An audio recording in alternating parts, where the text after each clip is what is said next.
So hello friends, आज की video में हम बात करने वाले हैं वी लुकअप के बारे में। वी लुकअप काफ़ी इंपॉर्टेंट फंक्शन है। बहुत बार डेटा अगर आपका दिया हुआ है एंड आप उसको देखना चाह रहे हैं कि मैं वर्टिकली इसको कैसा लुकअप कर सकता हूँ, तो ये फंक्शन उस चीज़ के लिए काम आता है। सैम्पल के लिए हमने यहाँ पे एक डेटा लिया हुआ है।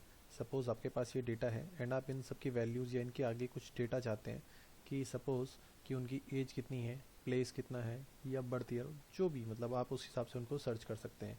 अगर मैं हेतन पाटला को इसमें ढूंढने जाऊँगा तो काफ़ी मुझे टाइम लगेगा। पहले मुझे हेतन पाटला को ढूंढना पड़ेगा, उसके आगे उसके अकॉर्डिंग सपोज़ कीजिए आपको उसकी एज चाहिए या प्लेस चाहिए, जैसे भी आपको डेटा कैटेगराइज करना है तो उसमें काफ़ी टाइम जाएगा। सो वी लुकअप एक्सेल का काफ़ी एक्स्ट्रा फंक्शन है जिसको आप यूज़ कर सकते हैं। एक काफ़ी कम टाइम में आपको ये डेटा मिल जाएगा। तो आइए देखते हैं ये चीज़ कैसे हो सकती है। Although while using this function काफ़ी बार ऐसा भी होता है कि आप कुछ मिस्टेक्स करते हैं, तो हम वो भी इसके अंदर देखने वाले हैं कि वो मिस्टेक्स को आप कैसे ओवरकम कर सकते हैं। तो स्टार्ट करते हैं पहले वी लुक फंक्शन से। तो सपोज़ हमें यहाँ पर सपोज़ कीजिए हर किसी का प्लेस चाहिए कि ये जो हमारा डेटा है, इस डेटा के अकॉर्डिंग हमें समझना है कि ये जो नाम दिया हुआ है कि ये लोग कहाँ रहते हैं। तो हम सपोज़ कीजिए हमें डेटा कैटेगराइज करना है, तो हम पहले यहाँ पे प्लेस लिख लेते हैं।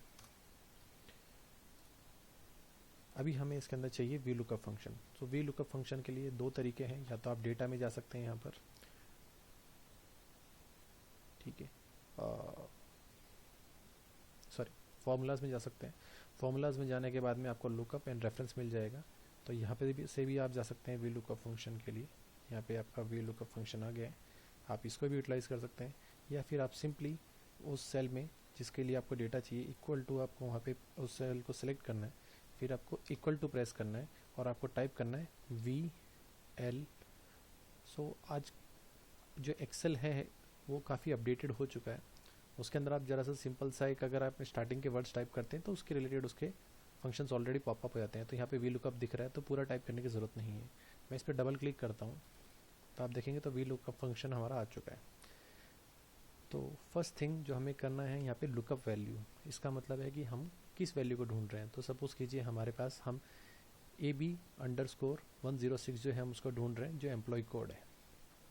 तो हमने उसको सेलेक्ट कर लिया है। तो आप देखेंगे यहाँ पर ये ब्लैक है। अब इसके आगे देखिए, अगर फंक्शन आप देख पा रहे हैं तो वहाँ पे लुकअप वैल्यू के बाद में एक कॉमा है, तो आपको एक कॉमा देना है, तब आपका टेबल अरे में आ जाता है। टेबल अरे का मतलब ये है कि किस में से हमें ये डेटा देखना है, ये वैल्यू हम किस डेटा में से देखने वाले हैं। तो सपोज़ हम ये जो डेटा है यहाँ पर, यहाँ से एम्प्लॉय कोड से लेके हमने ये लास्ट इसमें सेल जो है हमारी M21 तक हमने सेलेक्ट कर लिए। तो आप देख पा रहे हैं H1 से M21 तक हमने सेलेक्ट कर लिए। देन हम इसके आगे वापस इसके अंदर कॉमा प्रेस करेंगे तो आप देखेंगे टेबल अरे से अब हमारा कॉलम इंडेक्स पर आ चुका है। नाउ हम क्या ढूंढ रहे हैं यहाँ पर, हम जानना चाहते हैं हेतन पाला कहाँ पे रहते हैं। तो प्लीज़, तो जो हमने डेटा सेलेक्ट किया अगर आप देख पा रहे हैं तो ये यहाँ पर हमारी ये फर्स्ट रो है, ये सेकेंड रो है, ये थर्ड है एंड ये फोर्थ कॉलम है। सो 1 2 3 4, कॉलम नंबर 4 पे है। तो आपको हमेशा इसी तरीके से कैलकुलेट करना है। जो भी आप डेटा सेलेक्ट करेंगे उसके हिसाब से जो फर्स्ट जो कॉलम होगी वो आपकी 1 हो जाएगी, उसके बाद में सेकंड, थर्ड, फोर्थ। तो आप यहाँ पे क्या लिखेंगे, 4 टाइप करेंगे एंड फिर आपका कॉमा आ जाएगा। अब आपको पूछेगा रेंज की जो लुकअप है आपको एग्जैक्ट मैच चाहिए या अप्रोक्सीमेट मैच चाहिए। तो इसके लिए आप यहाँ पे 0 टाइप करेंगे जो कि शो करता है फॉल्स के लिए। एंड हम क्या करेंगे, इसके बाद आपका कॉमा लगा देंगे एंड यहाँ पर हम एंटर कर देंगे। तो आप देख सकते हैं यहाँ पर हेतन पाला जो है वो हमारे तथावड़े से हैं। अब इशू ये है, बहुत बार हम क्या करते हैं इसमें जो छोटी सी गलती है, सपोज़ कीजिए हम यहाँ पर अब इसको ड्रैग करते हैं।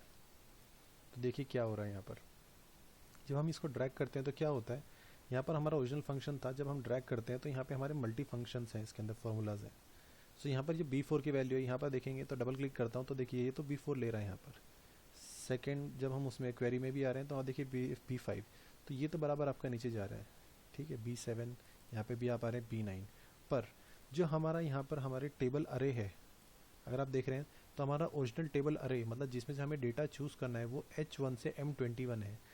जब आप इसको सीधा ड्रैग कर देते हैं तो ये बहुत बार हमारे गलतियाँ हो जाती हैं इसके अंदर। तो नेक्स्ट टाइम पे क्या हो रहा है, आपका टेबल अरे देखिए तो आपको H22 से M22, तो आप यहाँ देख भी पा रहे होंगे तो ये जो आपके शिफ्ट हो गया है और यहाँ पर ये नीचे की रो तक चला गया है। सेम चीज़ जैसे ही मैं नीचे आता जाता हूँ तो नीचे आने के टाइम पे क्या हो रहा है, मेरा मेरे लुकअप वैल्यू तो सही है, पर यहाँ पर क्या हो रहा है, मेरा ये शिफ्ट हो गया, H5 से M25 चला गया है। तो जो मेरा डेटा सेट जिसमें से मुझे सर्च करना है वो शिफ्ट होते जा रहा है। तो ये प्रॉब्लम को हम कैसे कर सकते हैं? तो सबसे पहले तो आपको करना है, इसको हटा दीजिए आप, और यहाँ पर आने के बाद में आप यहाँ पे H21, तो आप डायरेक्टली इसके लिए F4 की जो है आपके कीबोर्ड में उसको प्रेस कर सकते हैं, जो डॉलर साइन लेके आता है। सेम चीज़ आपको करना है M21 पे, ये भी आपका डॉलर साइन लेके आएगा। डॉलर फंक्शन आपका बेसिकली रो और कॉलम का रेस्ट्रिक्ट कर देता है कि वो चीज़ आपका नहीं हिलेगा। सो अब हम क्या करेंगे, इसको हम एंटर कर देते हैं, तो ये फिक्स हो गया। अब आप अगर इसको अब आप ड्रैग करेंगे तो देखिए यहाँ पर क्या होगा, आपका ये सेम आने वाला है। तो ये आपका इजीली आ गया है, काफ़ी ही फास्ट तरीके से और इजी वे में आपका डेटा सॉर्ट हो गया है। सेकंड मिस्टेक जो लोग करते हैं इसके अंदर में, कि कभी भी आपको याद रखना कि जो डेटा सेलेक्ट करना है, यहाँ पे अगर मैं आपको बताता हूँ, यहाँ पे हमने डेटा सेलेक्ट किया हुआ है। यहाँ पर अगर मैं इस डेटा को थोड़ा भी बढ़ाता हूँ, यहाँ पे H है, अगर सपोज कीजिए मैं इसको यहाँ पे चेंज कर देता हूँ G, तो आप देखिए क्या चेंजेस आते हैं। और उसके बाद में अब हमारा टेबल तो कांस्टेंट है, और उसका अगर मैं ड्रैग कर लेता हूँ, यहाँ पे अगर आपको ध्यान देना है, हमारा G से लेके M21, ये हम हर किसी के अंदर में आपका एक टेबल कांस्टेंट है, आपका डेटा कांस्टेंट है इतने के अंदर। सब आप पूछेंगे कि अब ये वैल्यूज़ क्यों नहीं आ रही है, यहाँ पे क्या गलत हुआ है? तो ये दूसरी सबसे बड़ी मिस्टेक होती है।